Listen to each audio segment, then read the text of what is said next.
አሰላሙ አሌይኩም ወረህመቱላሂ ወበረካቱ። ከችግሮች ጋር የዛሬው ርዕሳችን ነው። እስቲ አንድ ፈተና ልስጣችሁ ዛሬ። እስቲ ራሳችሁን ፈትሹ ዛሬ። ምን ያህል ትዕግሥት አለኝ አንድን ነገር እስከ መጨረሻው ድረስ ለማዳመጥ ምን ያህል ትዕግሥት አለኝ ብለው ይጀምሩት። ነቢዩ ሰለላሁ ዐለይሂ ወሰለም ሙስሊም ላልሆኑ ሰዎች ሁልጊዜም ፍትሐዊ ነበሩ። እነሱን ወደ ኢስላም ለመጥራትና ችግሮቻቸውን ለማቃለል ነፍሳቸውን ሳይቀር ለመስጠት ዝግጁ ነበሩ። የሚደርስባቸውን መጥፎ ጉዳት በትዕግሥት ያሳልፉ ነበር። ለምን? ጌታ አምላካችን አላህ እዝነት አድርገንህ ላክንህ ብሏቸዋል። ለነማን? ለሙስሊሞች ብቻ አይደለም፣ ለዓለም። አይሁዶችን አስቡ። ይሰድቧቸውና ተንኮል ያሴሩባቸው ነበር። እሳቸው ግን ለነሱ ጥሩ ሆነው ነው የቀጠሉት። አይሻ ረዲየላሁ ዐንሃ ስትናገር አይሁዶች አንዴ በደጃችን እያለፉ ነበር። ለነቢዩ አሰም አለይኩም ሞት ላንተ ይሁን አሏቸው። እሳቸውም ወአለይኩም በእናንተም ላይ ይሁን አሏቸው። አይሻ የሰማችው ነገር በጣም ስላናደዳት ሞት ለራሳችሁ ይሁን፣ የአላህ እርግማንና ቁጣም ይውረድባችሁ አለቻቸው። ነቢዩም አይሻ ሆይ ተይ፣ ብልህ መሆን አለብሽ፣ መራገምና መጥፎ ንግግር መናገር የለብሽም አሏት። የተናገሩትን ነገር አልሰሙም እንዴ አለቻቸው። እኔ የተናገርኩትንስ አልሰማሽም? ዱዓ አድርጌባቸዋለሁ። ያ ዱዓ ተቀባይነት አለው። እነሱ በእኔ ላይ ያደረጉት ዱዓ ግን ተቀባይነት የለውም አሏት። አዎ፣ ክፋትን በክፋት መመለስ አስፈላጊ አይደለም። አላህ ሰዎችን በመልካም ቃላት አናግሩ ይላል። በአንድ ወቅት ነቢዩ ሰለላሁ ዐለይሂ ወሰለም ከባልደረቦቻቸው ጋር ከዘመቻ እየተመለሱ ነበር። ዛፎቹ በበዙበት አንድ ሸለቆ ውስጥ ሲደርሱ እረፍት ለማድረግ ወሰኑ። ተበታትነው በየዛፉ ስር ተኙ። ነቢዩም ሰይፋቸውን ዛፍ ላይ ሰቅለው ተኙ። ለካስ አንድ ሃይማኖት የለሽ ሰው ይከታተላቸው ኖሯል። ቀስ ብሎ ነቢዩን ሰለላሁ ዐለይሂ ወሰለም ተጠጋቸው። ሰይፋቸውን ከዛፉ ላይ አውርዶ ያዘና መሐመድ ሆይ ዛሬ ከእኔ የሚያድንህ ማን ነው ሲል ጮኸባቸው። ነቢዩ ሰለላሁ ዐለይሂ ወሰለም ከእንቅልፋቸው ነቁ። ሰውየው ሊገድላቸው ተዘጋጅቷል። አጠገባቸው ሰው የለም። ጓደኞቻቸው በሙሉ በየዛፉ ስር ተበታትነው እንደተኙ ናቸው።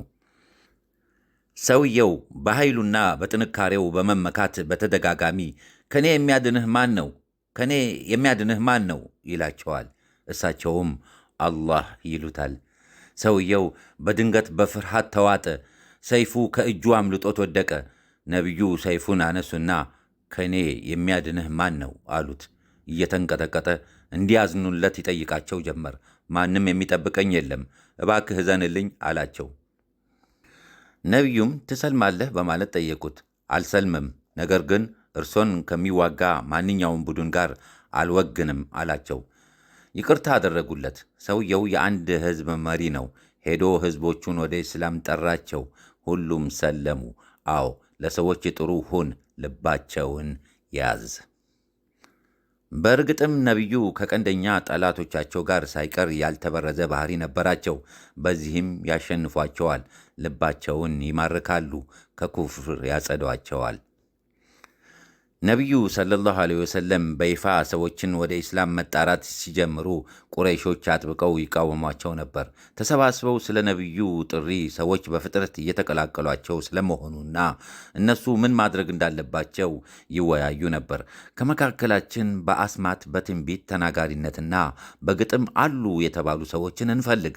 ከዚያም ደረጃችንን ዝቅ ያደረገውን ያለያየንን እና ሃይማኖታችንን ያንቋሸሸውን ሰው እናነጋግረውና የሚለውን እንስማ ተባባሉ። ዑትባ ቢን ረቢዓን መረጡ። ለዑትባም አቡል ወሊድ ለዚህ ተስማሚ ሰው አንተ ነህ ይሉታል። ዑትባ ታጋሽ ሰው ነው። እሱም ቁረሾች ሆይ እሱ ዘንድ ሄጄ እንዳናግረውና ምናልባትም ማባበያዎችን አቅርበንለት ያሻውን እንዲወስድ ፈለጋችሁ አላቸው። አዎ አቡል ወሊድ አሉት። ወደ ነቢዩ ሰለላሁ ዐለይሂ ወሰለም ሄደ። ቁጭ ብለው አገኛቸው። መሐመድ ሆይ ከአንተና ከአብደላህ ማን ይበልጣል አላቸው። ነቢዩም አባታቸውን በማክበር ዝም አሉት። ከአንተና ከአብዱል ሙጠሊብስ ማን ይበልጣል አላቸው። አሁንም አያታቸውን በማክበር ዝም አሉት። እነሱ ይሻላሉ ብለህ የምታስብ ከሆነ አንተ የሰደብካቸውን አማልክት እንዴት ሊያመልኩ ቻሉ? ከእነሱ እኔ ይሻላለሁ ብለህ የምታስብ ከሆነ ደግሞ ተናገር፣ የምትለውን እንስማ አላቸው። ነቢዩ ሰለላሁ ዐለይሂ ወሰለም መልስ ከመስጠታቸው በፊት ዑትባ በቁጣ ጦፈና ወላሂ እንዳንተ በዚህ ሕዝብ ላይ ችግር የፈጠረ ሰው አላየንም። ለያይኸን፣ ደረጃችንን ዝቅ አደረግክ፣ ሃይማኖታችንን አንቋሸሽክ፣ ከፍተኛ ችግር አደረስክብን። ሰዎች ምን እያሉ እንደሆነ ታውቃለህ? ሰይፎቻችንን ስለን እርስ በርስ ከመገዳደል ውጭ ሌላ አማራጭ የለንም እያሉ ነው አላቸው። ዑትባ ሲደነፋ ነቢዩ ሰለላሁ ዐለይሂ ወሰለም ተረጋግተው ቁጭ ብለው አደመጡት። ሊደራደራቸው ወሰነና ይህን ሁሉ የምታደርገው ሀብት ፈልገ ከሆነ ተባብረን የቁረሾች ሀብታሞች ካላቸው የበለጠ ሀብት እንስጥህ። ሥልጣን ከፈለግ ካለቃችን እናድርግህ። ንግሥናም ቢሆን ልንሰጥህ ዝግጁ ነን። እርኩስ መንፈስህ ተጠናውቶ ከሆነ ከላይ ላይ ማስወገድ ካልቻልክ ደግሞ ጥበበኛ ሐኪም ጠርተን እናሳክምህ። ዑትባ ይህንን ስነ ምግባር የጎደለው ንግግር በሚናገርበት ጊዜ ነቢዩ ጸጥ ብለውና ተረጋግተው ያዳምጡታል። የሥልጣን፣ የሀብት፣ የሴትና የአእምሮ ሕክምና ስጦታዎቹን ከዘረዘረ በኋላ መልስ በመሻት ዝም አለ። ነቢዩም ሰለላሁ ዐለይሂ ወሰለም አብዱል ወሊድ ሆይ ጨረስክ? በማለት ጠየቁት። አዎ አላቸው። አሁን እኔን አዳምጠኝ አሉት። እሺ አለ። ነቢዩም በአላህ ስም ሩኅሩህ አዛኝ በሆነው ሐሚም፣ ይህ ቁርአንን እጅግ በጣም ሩኅሩህ በጣም አዛኝ ከሆነው አላህ የተወረደ ነው። አንቀጾቹ የተብራሩ የሆነ መጽሐፍን ነው። አረብኛ ቁርአንን ሲሆን ለሚያውቁ ሕዝቦች የተብራራ ነው። አብሳሪና አስፈራሪ ሲሆን ተወረደ። አብዛኞቻቸውም ተዉት፣ እነሱም አይሰሙም። ነቢዩ አንቀጹን ማንበብ ቀጠሉ። ዑትባ ሰውነቱ ይንቀጠቀጥ ጀመር። እጆቹን ወደ ኋላ አድርጎ ተደገፋቸውና አንቀጾቹን ያዳምጣል። ነቢዩም ከቀጣዩ አንቀጽ እስኪደርሱ ድረስ ማንበባቸውን ቀጠሉ። ከእምነት እምቢ ብሉም እንደ አድና ሰሙድ መቅሰፍት ብጤ የሆነን መቅሰፍት አስጠነቅቃችኋለሁ በላቸው። ዑትባ ማስጠንቀቂያውና የቅጣት ማስፈራሪያውን ሲሰማ ልቡ ፈራ።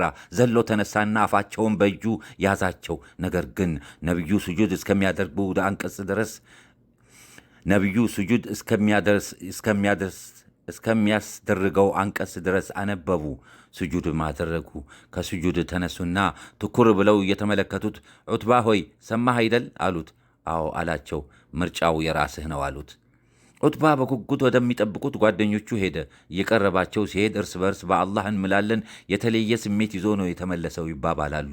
አጠገባቸው ሲደርስ ምን እንደተፈጠረ አቡል ወሊድ ጣሉት። ከዚህ በፊት ሰምቻቸው የማላውቃቸውን ቃላት ሰማሁ። ወላሂ የገጣሚዎች የአስማት ወይም የጥንቆላ ቃላት አይደሉም። ቁረሾች ሆይ ምክሬን እንድትሰሙና ከግቦቹ ይደርስ ዘንድ ለዚህ ሰው ሙሉ ነፃነት ትሰጡት ዘንድ ጠይቃችኋለሁ። በዚህ መልኩ ብቻ ነው ራሳችሁን ከእሱ ጋር በሰላም ማለያየት የምትችሉት። እምላለሁ ንግግሮቹ አንድ ቀን የበላይ ይሆናሉ። ሰዎች ሆይ እንዲህ ሲል ሰምቼዋለሁ። በአላህ ስም እጅግ በጣም ሩኅሩህ በጣም አዛኝ በሆነው ሐሚም፣ ይህ ቁርአን እጅግ በጣም ሩኅሩህ በጣም አዛኝ ከሆነው አላህ የተወረደ ነው። እንደ አድና ሰሙድ መቅሰፍት ብጤ የሆነን መቅሰፍት አስጠነቅቃችኋለሁ። ይህንን ሲናገር አፉን በእጄ ያዝኩት። በዝምድናችን ይሁንብህ አቁም ስል ለመንኩት። መሐመድ ሲናገር እንደማይዋሽ ታውቃላችሁ። ቅጣት እንዳይወርድባችሁ እፈራለሁ አላቸው። አቡል ወሊድ ጸጥ ብሎ ያስተነትን ጀመር። ጓደኞቹ ትኩር ብለው ይመለከቱታል። በአላህ እምላለሁ ንግግሩ መንፈስ የሚማርክ ውበት አለው። ስሩ የለመለመ ጫፉ የሚያፈራ ነው። ሰው ይህን ሊል አይችልም አላቸው። ይሄማ ግጥም ነው አቡል ወሊድ። ግጥም ብቻ አሉት። ወላሂ ስለ ስነ ግጥምና ስለ ግጥም ቤተ መምቻ ከኔ በላይ እውቀት ያለው ሰው የለም። የጅኖችን ግጥም ሳይቀር አውቃለሁ። ወላሂ የእሱ ንግግር ከማንኛውም አይነት ግጥም ጋር አይመሳሰልም። ዑትባ ስለ ነቢዩ ሰለላሁ ዐለይሂ ወሰለም ማውራቱን ቀጠለ። ምንም እንኳን ባይሰልምም ነፍሱ ወደ እሱ ለማጋደሏ ምንም ጥርጥር የለውም። የነቢዩ ድንቅ ባህሪና ጥሩ አድማጭነት በዑትባ ላይ ምን ያህል ተጽዕኖ እንዳሳደረ ተመልከት። ምንም እንኳ እሱ የእስላም ቀንደኛ ጠላት ቢሆንም። በሌላ ጊዜ ቁረይሾች የነቢዩን ባልደረባ የሆነውን የኢምራንን ቢን ሁሴይን አባት ሁሴይን ቢን አልሙዘንጅር አልኹዛይዒን ላኩ። ከነቢዩ ጋር ተወያይቶ የጀመሩትን ነገር ሊያስቆጣ መጣ። ሊያስቆም መጣ። እናም የተለመደውን የቁረሾች ምሬት በመድገም ለያየኸን ደረጃችንን ዝቅ አደረግ ወዘተ አላቸው። ነቢዩ ሰለላሁ ዐለይሂ ወሰለም ተረጋግተው ካዳመጡት በኋላ በትሕትና ጨረስክ አባ ኢምራን አሉት። አዎ በማለት መለሰ። ለምጠይቅ ጥያቄ መልስ ስጠኝ አሉት። እሺ አላቸው። አቡ ኢምራን ሆይ ስንት አማልክት ነው የምታመልከው አሉት። 7 6 መሬት ላይ ያሉ፣ አንዱ ደግሞ ሰማይ ላይ ያለ አለ። የምትወደውና የምትፈራው የትኛውን ነው አሉት። ከሰማይ ላይ ያለውን አለ። ነቢዩም በሙሉ ትሕትናቸው ሁሴይን ሆይ የምትሰልም ከሆነ ጠቃሚ የሆኑ 2 ቃላትን አስተምረሃለሁ አሉት። ሁሴይን ወዲያውኑ ሰለመና የአላህ መልእክተኛ ሆይ አስተምረሃለሁ ያሉኝን 2 ቃላት ያስተምሩኝ አላቸው። ነቢዩም አላህ ሆይ ወደ ቀጥተኛው መንገድ ምራኝ፣ በራሴ ላይ ከማመጣው መጥፎ ጠብቀኝ በል አሉት። ነቢዩ ሰለላሁ ዐለይሂ ወሰለም ሰዎችን የሚያናገሩበት መንገድ ሁሌም ምርጥ ነው። ባህርያቸው በአስደናቂ መልኩ በሰዎች ላይ በጎ ተጽዕኖ ያሳድራል። ይህ አይነቱ አካሄድ ሙስሊም ያልሆኑ ሰዎችን ወደ ኢስላም በማምጣቱ በኩል ትልቅ አስተዋጽኦ አበርክቷል። ወሰላሙ ዐለይኩም ወረሕመቱላሂ ወበረካቱ።